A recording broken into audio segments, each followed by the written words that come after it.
So let's talk about the case. This is the glass case I usually do my little presentations on.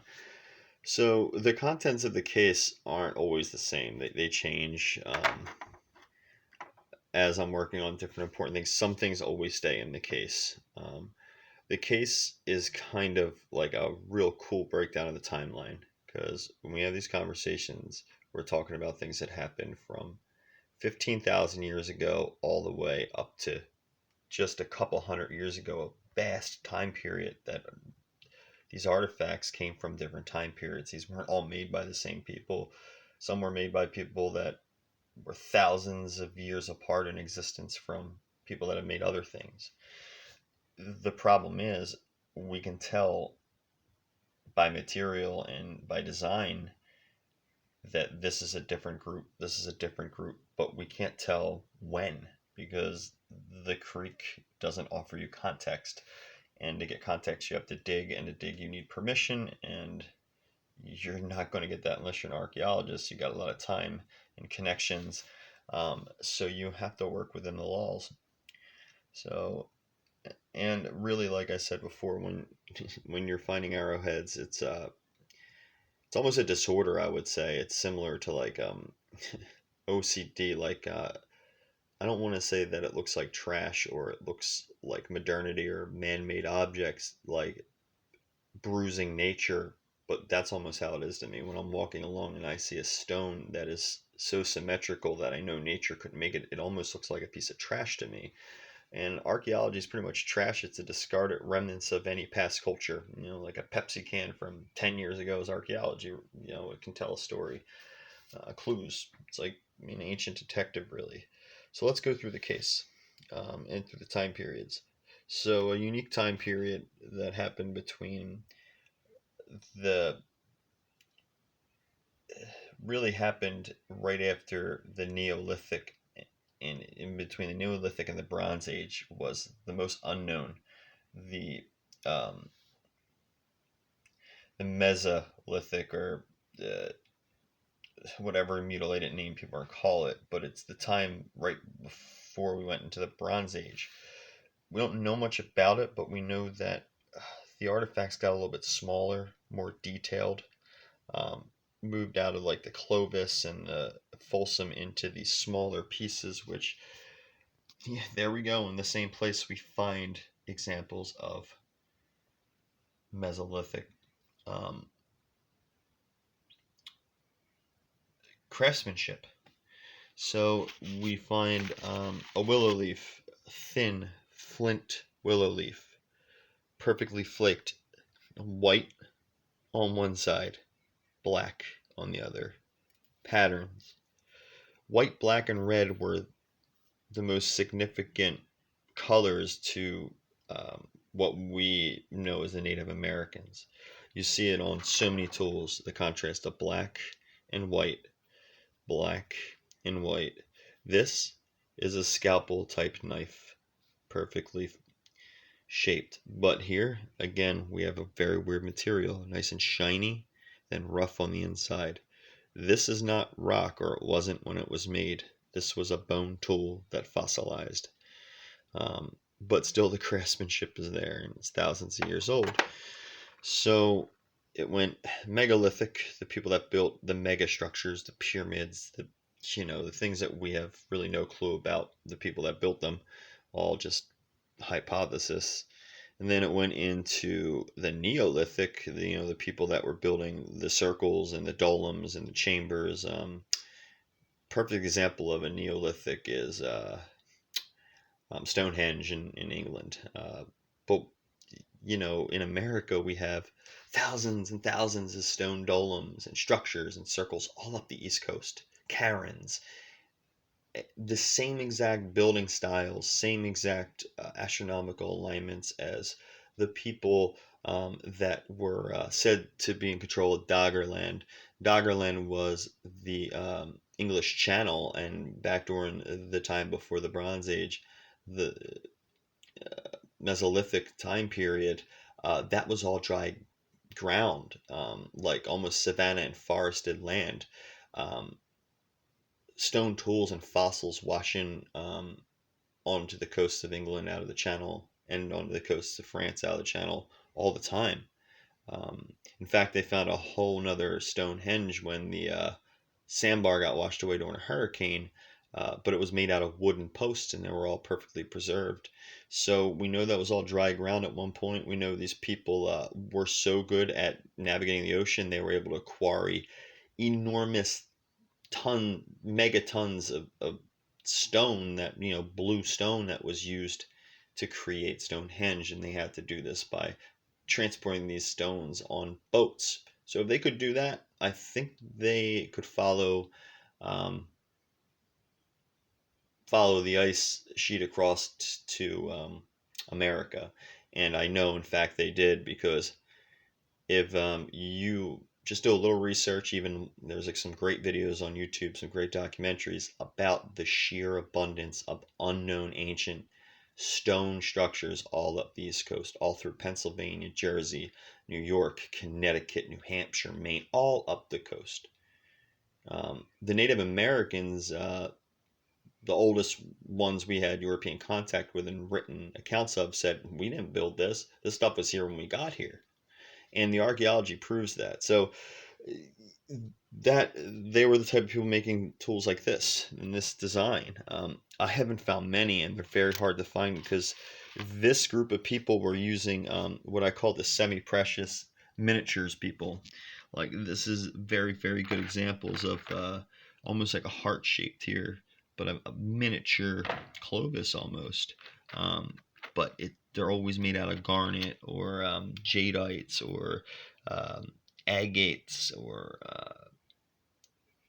you know different types of uh, black onyx and carbons, and just these are all just different little semi-precious stone points. They were using these much more intricate, smaller pieces. Now this could have been what they were hunting, and what they were after, and just the style and the material they were building in. Um, you see these drill bits and these smaller, more detailed pieces. This I want to move away. So, like, look at how beautiful this piece is. Look, this is like a decorative, or it could have been even some form of currency. But it is just this beautiful agate, and it's streaked, and it's just perfectly triangular, and then perfectly flat on the back, almost like a bead or a button or a. I don't think it was a projectile point, just too beautifully made. And I believe this culture was also the culture that made these, which is what is really curious to me. It was a culture using a material that we today have a hard time working with. And I'm going to pull these out, and I rarely do. So look at this. Heat treat it. Hear it chiming in my hand. Look. Hear that? Look at that. So let's see the flute first, if we can get down on it. So it's fluted right here and here. And you can really see it when you go side to side. You see my finger just lays right in there, and then it's notched right there. It's notched. So it's fluted up the whole middle. So this is actually on a spearhead. It then got this beautifully curved blade with this perfect flat back and this beautiful white, green, and gray sparkling quartzite granite um, item.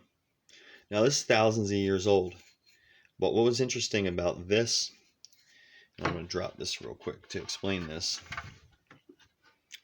This, and what I believe is, a Mesolithic type piece. And this, look at the shine on that. Now, same type of material. In our, we would classify this as a granite or a quartzite, like the beautiful stuff we polish to make countertops out of. Extremely hard to work with, fluted, and you can see this rust where the fluting was, almost as if something metal were holding it, and it's perfectly straight, like some high-powered tool for sawing.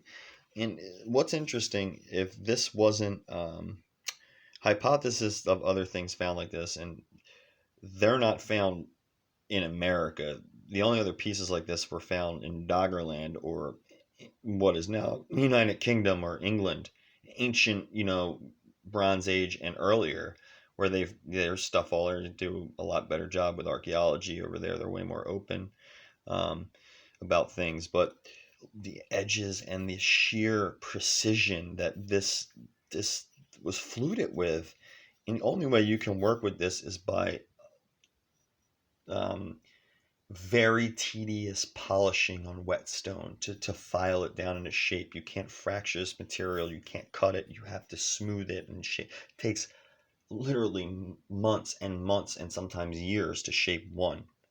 So the hypothesis of the archaeologists in um, England and in the United Kingdom, when they came across things, they were always at crossings of streams. And it was believed that these were given as offerings during weddings or during uh, the taking of a new member into a family, and they were given as gifts.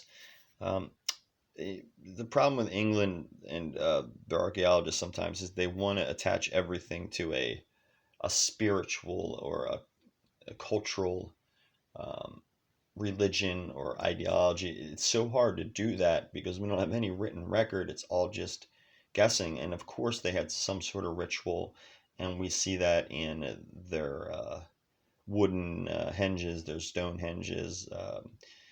The belief in passages or portals. It was a very Druidic and um, Sylvanian worshiping culture. They worshipped Mother Nature, and everything had life in it. Um, the sparkles, literally the sparkles to them in mica and rocks like this, were the energy of their relatives emulating. Um, that's what they believe. Again, these tools possess magnetic properties. They were heat treated. And after cleaning them really well, there's evidence that they were polished to a high shine. But you have to understand, when you have a sharpened weapon, friction is the only thing that reduces the sharpness of the edge. So the more polished and smoother an axe is, the easier it's going to cut through a tree. And what you have to understand is during this time period, it's when humanity, um, they shifted. They went from hunters and gatherers to farmers and cultivators. Pretty much the plow changed everything. It created civilization.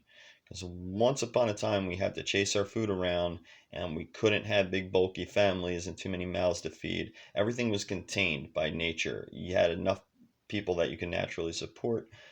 When you start cultivating, you settle and you stop moving. You start stockpiling materials and goods. And once that occurs, you need more manual labor, so the families get bigger and bigger. You no longer hunt animals, you domesticate them. So, this is such an important time period that we know so little about. And we're seeing the transition from the caveman to what we call civilization. This happened before what we know as the Native Americans even got to this part of the country. Um, and I'm not making groundbreaking discoveries here. There's so much other evidence out there that led me into researching all this. But um, you see later stuff like down here. This Clovis stuff here came before this. It's older. The Proto-Susquehannock stuff is older. And all Proto-Susquehannock means was the people that were there before the Susquehannocks got there. Um, so the Susquehannocks, they were half Mohawk. We know that by DNA from bones found. And then the other half, the part that brought the hairlessness, the part that brought the blackened poll, which is what the Conestoga was what the English called the early English called the Susquehannock, which meant the people of the blackened pole, because in the middle of all of their stockaded longhouse communities, there was a black pole um, almost like a sundial. It was worship. They would climb off it. They would swing around it. I don't really know, but we do know that the Hopewell and the Adena um, used poles in their villages for spiritual and for keeping time, pretty much, for knowing when to plant and knowing important cycles. They didn't have clocks and watches. They had to do it the hard way. The people that built the beautiful mounds that the elite rulers were buried in, that were bigger, stronger, and different genetically than the others. It's my belief that the other half of the Susquehannock came from the Ohio Valley area and the Tennessee Valley area. They brought their pottery, which I'll have a video about some of the pottery I found that helps identify definite Susquehannock and Dena connection. And it also shows that this group of Susquehannocks, they were like the Vikings of their day. They built amazing canoes, they raided, they had the best weaponry, they were the biggest, they were the strongest, and they had allegiance to no one. They conquered. They were the most feared. They were taking over everything.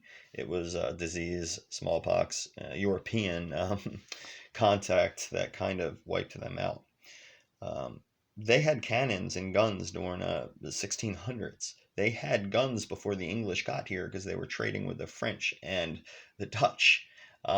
So when John Smith met them, they all had their long rifles, and they all stood around 6.5 feet tall, and they were perfectly built athletically, and they hated hair. They didn't have a spot of hair on them. They plucked every piece of hair and adorned themselves in animal skins and had the deepest, most baritone voices. Um, and these aren't lies. These accounts match all of the first encounters by different explorers. So um, I know from the research in my area that the first Europeans were here around 1575, 1580, and they were French fur trappers who apparently befriended Native Americans around a town called Acadia, which became Arcadia, which is right near Cheltenham, Philadelphia. And they brought back this story that the Indian or Native Americans had showed them silver and gold mines that were so rich in the area, but so well hidden, and they were entrusted. Never, and that's how the story of the silver mines of Pennsylvania got out there, the legend, which, yeah, I think all this ties into that ultimately as well, with all the silver we find in the area and artifacts. But just these pieces, these beautifully worked pieces. Now, you got to use your imagination. I call it the logical imagination. Try to reverse the damage of thousands of years of the elements and the wear and the tear. Try to remember what this piece was like when it was left. And these pieces were left because the context of these was very good. Pieces that are in this pristine of a condition, they weren't exposed to the elements, they got preserved. Um, so these were both found. I always go artifact hunting in small creeks after rainstorms because meandering streams, they're like washing machines. They pick up the deposit and they pull it to the surface, another layer. We don't know what time that layer is, but we know that layer is all from the same time period, just not the exact time period. So this is right after the Neolithic, right before metalworking and bronze. These artifacts to me prove that people from the area of Doggerland at the time, the Neo and the Mesolithic people, um,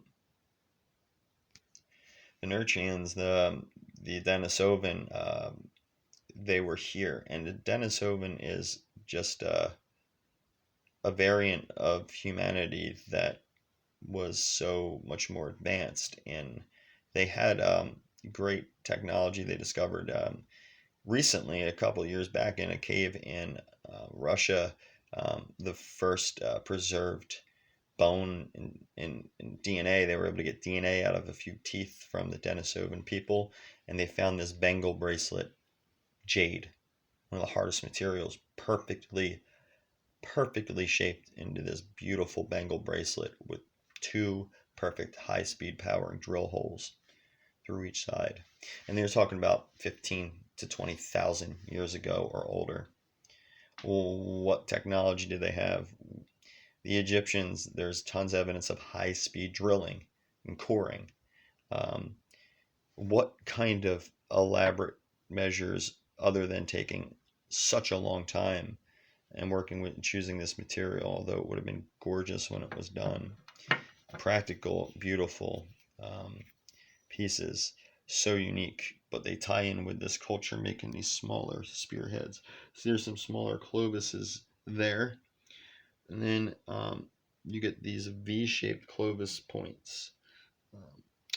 I'll have to dig out some of what I call the reverse arrowheads, or arrowheads where the what you think is the bottom is really the part facing out, and that's a Mesolithic two-pointed. It almost puts a hole right through. High-speed bows were, better bow technology.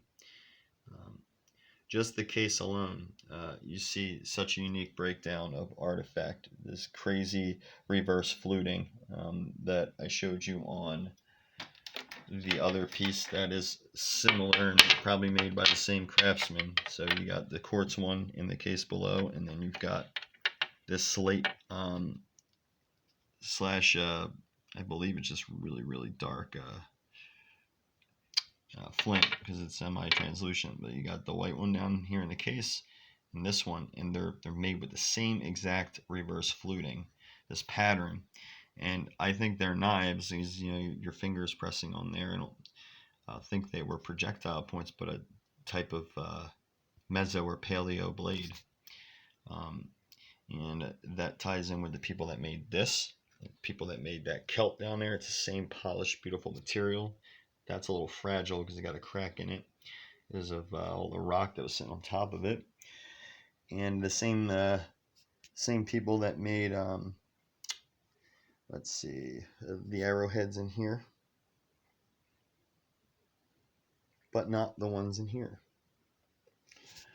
That is extremely old. That is a really old Clovis. Possibly even a Dalton. So then you've got those at the end. So those at the end, these almost star-shaped, double-notched with the reverse, almost look like teeth, kind of. Usually very flat, petite. They're identified by others as Minzwa or Minque. That's the Susquehannock. That is a ephonym given to them by the Algonquin, meaning the vicious, or the invader from a foreign land, or the conqueror. And then Minskwa or Minskwa, Minsway, I believe it was Minsway, actually is the thing referring to the penis, or the tribe without penises, which was most likely referring to witnessed circumcision or circumcision type practices that the Susquehannock were partaking in. Just a quick overview on some of the other artifacts. I'm not going to get too detailed. I'm going to stop this very soon. This video, the magnetite hammer, very recent find, found in the same exact place as these on a later trip. That is, let me take this, yeah, it's got a glare because of the light here. I'm going to put these back real quick so I can just open the case for the breakdown. I do not want anything to happen to these. Very important to me.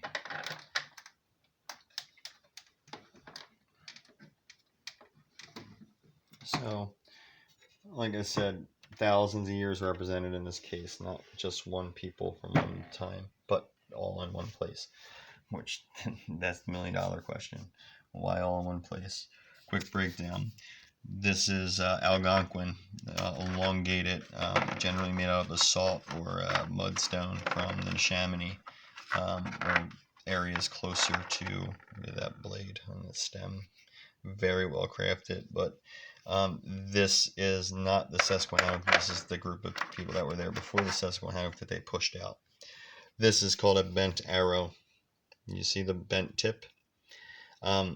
This is done by heat and by carving, and these are only done when they're left in a grave of a fallen warrior. in Algonquin, Lenape, and a lot of other tribes practice the burials of the bent arrow. Very unique piece. This is, another elongated arrowhead from them. Then you've got a crazy piece here. This is a scraper of some sort, or it was one of those backward arrows I was talking about, or it was just an arrow like this, which it very well could have been. Found in context with these were all found together, heat treated, but a different tribe, and we know because of other finds and research. This is another really nice tool. It's like an agate. It's like a poker, or I'm not really even sure. I can only surmise. We all can only surmise. We've got more elongated arrowheads, heat treated, all found in the same place. And then, wow, what is that? Like a figure 8 arrowhead, and I have a few other ones, or a drill of some sort. These are all most likely not associated with Susquehannock. That's Susquehannock. That is Susquehannock. That is Susquehannock. This is proto. Look at this. This is another fluted, rougher, cruder, but fluted, where you could have either tied it off or had it in your hand. But this is another granite piece knife. This was exposed more, but hear the heat treating? Hear that chiminess? You hear it? On wood? Almost like ceramic, because it was baked. And you can see it. You see the iron ore that was brought out. You see that ring where something was pressed in, why it was heated. Were these attached to metal shafts, or were they attached to wooden shafts? And that's the staining from the pitch. Perfectly fluted on both sides. Look at that. You got a paleo knife, or a Neolithic knife, or soapstone blade. Perfect. Okay. And we found a lot of scalpel tools that are heat treated. Look at this one. Hear how heat treat that is? Perfect scalpel, perfect knife. Just slit somebody's throat with it. It's still razor sharp. Almost like metal, like a composite or ceramic. This is a crazy find. I call it the Thunderbird head, or a pterodactyl head. It is a pick of some sort, but is in the effigy of some crazy giant bird that I can only describe as, and what's crazy about it is I thought there was actually some kind of writing or graffiti on this. But if you look along the edge to get this perfect, you see all the downward striations, almost as if a ton of little drilling was going on the side to chip that out perfectly straight. Look how flat it is along the bottom. Heat treat it, and this material is so hard. This is another granite, agate, quartzite type material. So from this same time period, were they alive when pterodactyls were flying around? Quite possibly, because pterodactyls were around up until the 1800s probably, but probably not, because a lot of those pictures are just hoaxes. But they are definitely psychologically ingrained in us, in the Thunderbird legends. So early humanity must have encountered them, so we must be way older than we think we are. But again, these pieces are, I want to say, like 6,000 BC to like upwards to like 3,000 BC. This time period, like as it kind of moved into the Bronze Age, like somebody got into the Michigan lakes to get all the copper for the Bronze Age, the Phoenicians maybe. Then you've got your classic Clovis. That is pure native silver right there, found near where I believe the silver mines are. Another native silver. I call these the V Clovis. So definitely Clovis, it's fluted, but it's got this definite V or triangular notch. Same deal with this.